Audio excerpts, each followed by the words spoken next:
আসসালামু আলাইকুম, রাশিদাস কিচেনে সবাইকে ওয়েলকাম জানাচ্ছি। আজকের পর্বে তোমাদের তৈরি করে দেখাচ্ছি ঘরে যদি দুটো আলু থাকে আর একটু ময়দা থাকলে আলু আর ময়দা দিয়ে চমৎকার স্বাদের নাস্তা তৈরি করতে পারবে খুব ইজিভাবে। ওভেন লাগবে না, কিচ্ছু লাগবে না, চুলায় তোমরা তৈরি করে নিতে পারবে। তৈরি করা খুবই সহজ আর খেতে দুর্দান্ত কিন্তু। চলো তাহলে ঝটপট করে রেসিপি দেখে নিই। প্রথমে এখানে আটা নিয়ে নিচ্ছি, আমি আটা দিয়ে করছি রেসিপিটা। এটা 2 কাপ আটা এখানে নিয়েছি, তার সাথে 1 টেবিল চামচ ইস্ট দিয়ে দিলাম। চিনি দিয়ে দেবো এখানে 2 টেবিল চামচের মতো চিনি দিয়ে দিলাম, আর সামান্য একটু লবণ দিতে হবে, স্বাদ বুঝে লবণটা দিতে হবে। আর এখানে 4 টেবিল চামচ এখানে সয়াবিন তেল দিয়ে খুব ভালোভাবে মিশিয়ে নিতে হবে আগে ময়দাটা। 4 টেবিল চামচ আমি তেল দিয়েছি। আর কুসুম গরম পানি, মানে হাতে সহ্য হয় এমন পানি, বেশি গরম পানি কিন্তু ইস্টের মধ্যে দেওয়া যাবে না, দিয়ে একটা নরম করে আমি খামির করে নেব আর কি। ব্রেডের খামির কিন্তু সবসময় একটু নরম টাইপের হয়ে থাকে, রুটি পরোটার চাইতে একটু নরম করে মসৃণ করে মেখে নিয়ে তারপর উপরে একটু তেল মেখে ঢেকে রাখতে হবে। বাতাস যেন প্রবেশ করতে না পারে এমন করে ঢেকে রাখতে হবে। সুন্দর করে ঢেকে এখানে আধ ঘন্টার জন্য সরিয়ে রাখলাম। আর ভিতরের পুরের জন্য এখানে আমি তেল গরম করে রেখেছিলাম, এখানে সয়াবিন তেল, তার সাথে হাফ কাপের মতো পেঁয়াজ কুচি আর কাঁচামরিচ কুচি দিয়ে দিলাম।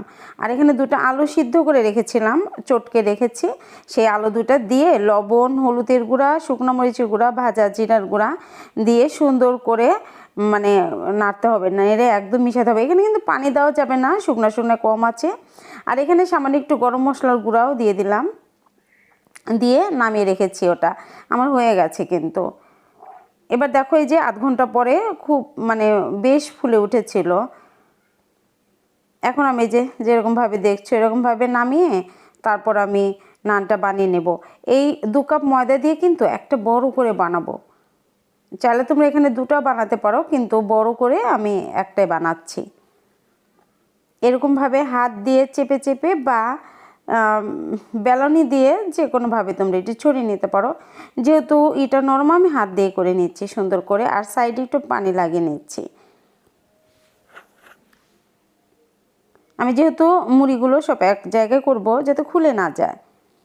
এই যে এখন সেই আলুটা যে ভেজে রেখেছিলাম সেই আলুটা দিয়ে দেখো একটু সমান করে দিচ্ছি, যেন চারোদিকেই এই আলুর পুরটা থাকে আর কি। এবার এই যে চারোধার এই যে যেরকমভাবে দেখছো এরকমভাবে গুটিয়ে নিয়ে একত্রিত করতে হবে। একত্রিত করে মুখটা শক্ত করে একটু, যেহেতু আমি পানি আগেই লাগিয়ে নিয়েছি, খুব সুন্দরভাবে লেগে থাকবে কিন্তু মুখটা আর খুলবে না। এই যে এরকমভাবে দিয়ে এই পাটটা নিচে রাখবে আর নিচের পাটটা উপরে রাখবে।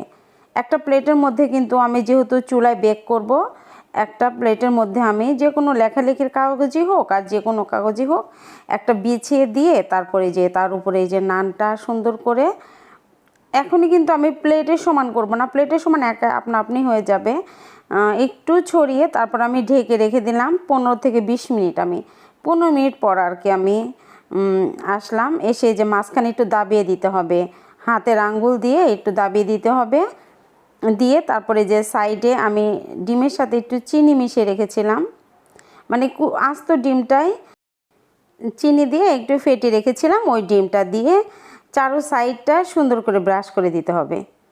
এবার দেখো সাইড দিয়ে একটু তিল দিয়ে দিচ্ছি, দেখতে ভালো লাগবে বলে, আর তিলটা দিলে খেতেও কিন্তু ভালো লাগে। উপরে আমি কিছুই দেব না, মাঝখানের ওইটুক। আর দেখো এই যে বড় একটা সসপ্যান আমি আগেই গ্যাসটা জ্বালিয়ে রেখেছিলাম একটু হিট হওয়ার জন্য। যেভাবে আমরা ওভেনের মধ্যে কোনো কিছু বানানোর সময় ওভেনটা প্রিহিট করে নিই, এরকমভাবে করে নিতে হবে একটু গরম।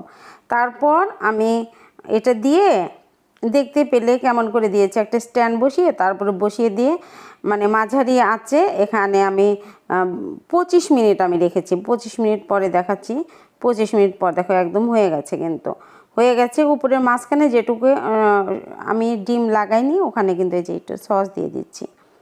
একটু সস দিলে সুন্দর সফট হবে আর খেতেও ভালো লাগবে। একটু ঢেকে রাখছি ঠান্ডা হওয়ার জন্য, ঠান্ডা হলে কিন্তু একদম নরম হয়ে যাবে। দেখো এই যে একদম সফট হয়ে গেছে। এখন কেটে দেখাচ্ছি কতটা সুন্দর।